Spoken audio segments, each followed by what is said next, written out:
Hi guys, so we're just getting the news through that Angelo Ogbonna, the injury on his ankle, that's him out for between 6 to 8 weeks as a prognosis.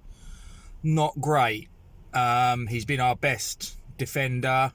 I know Craig Dawson had a magnificent game on the game against Manchester United, but he's only been in for not even 10 games. I mean, Ogbonna's been immense for West Ham last season and so far this is a major blow.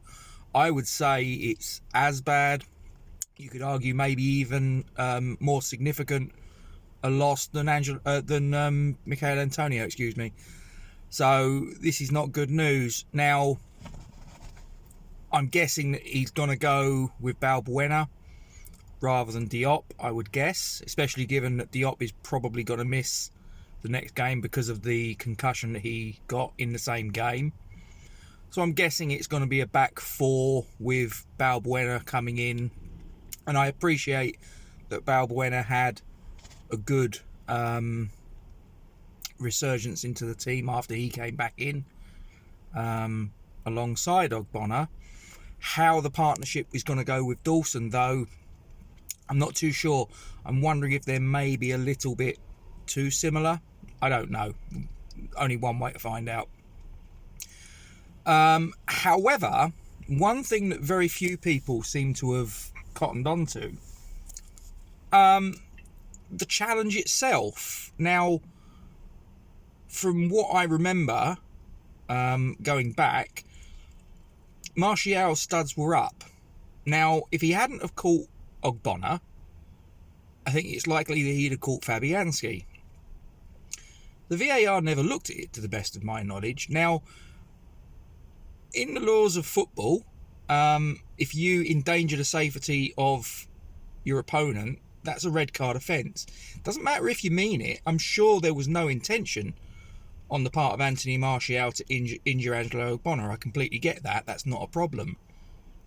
But if you have endangered the safety of your opponent, whether you intended to or not, is that not a red card? I kind of think it is.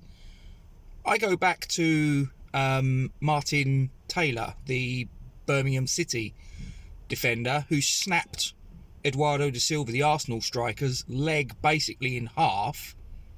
He never intended it, but he snapped the geezer's leg in half by a dangerous play and was the recipient of a red card. What I appreciate, this is not on the same level. I get that. I'm not saying it was as bad as that. But I'm asking the question, is a studs up boot not a sending off? Maybe I'm looking at it one way. Some of you may agree, some of you may not. That's football, it's a game of opinions. But I'm just asking the question, should that not have been looked at by the VAR at the very least? It didn't seem to happen, to the best of my knowledge, but you know, that's the way it goes. We move on, and 6 to 8 weeks.